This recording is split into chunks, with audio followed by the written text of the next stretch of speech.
Hello, second grade. It's Miss Rosado. I'm so happy because today we have a funny story to read. It's actually a story that's already making me laugh because it's a story about Mr. Tickle. Huh. Are you ticklish? I certainly am. Let's see if this story makes us all smile. Mr. Tickle by Roger Hargreaves. Mr. Tickle by Roger Hargreaves. It was a warm, sunny morning.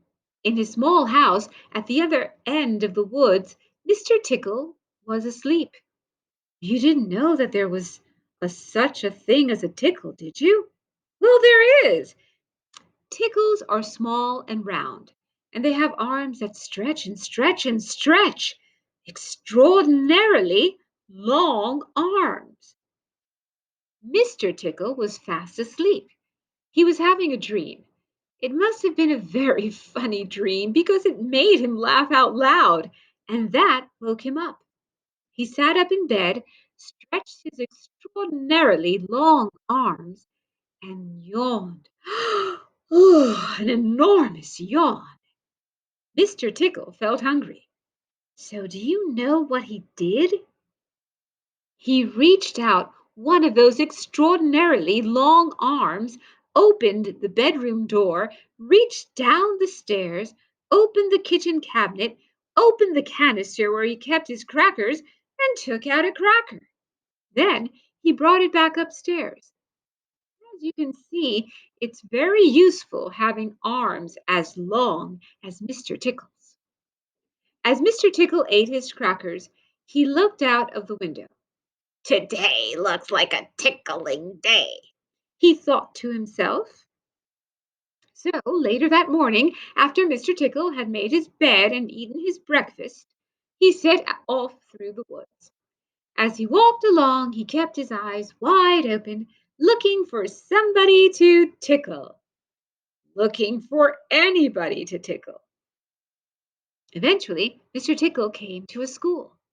There was nobody around, so reaching up his extraordinarily long arms to a high window ledge, Mr. Tickle pulled himself up and peeped in through the open window.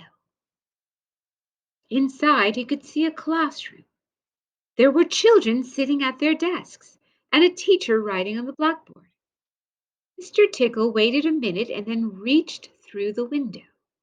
Mr. Tickle's extraordinarily long arm went right up to the teacher, paused, and then tickled him. The teacher jumped in the air and turned around very quickly to see who was there. But nobody was there.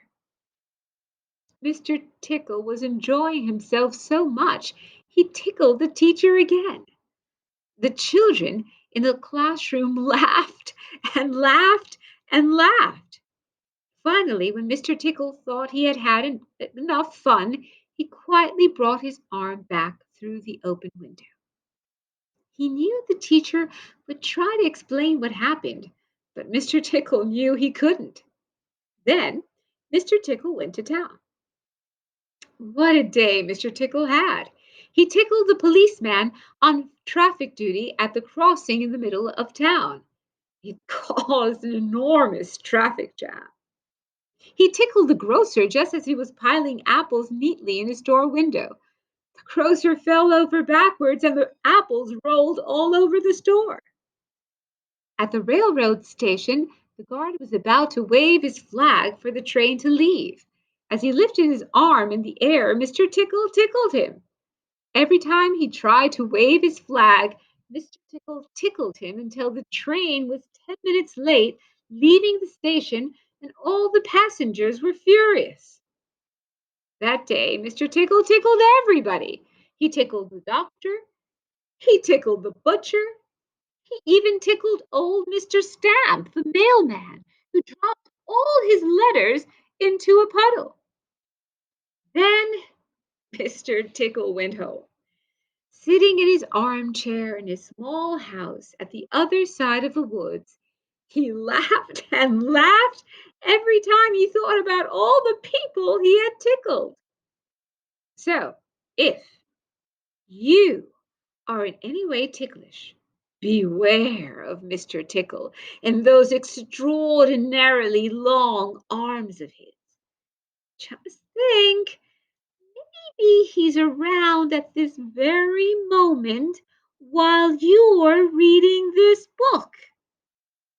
Maybe that extraordinarily long arm of his is already creeping up to the door of your room. Maybe it's opening the door now and coming into the room.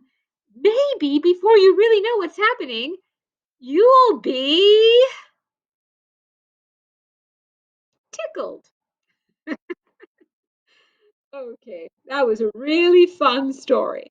And I just love the little different tickly, funny characters that are on the back cover of the book. So, are you ticklish? Were you tickled by Mr. Tickle? Please let us know. It was great to have read to you. Bye.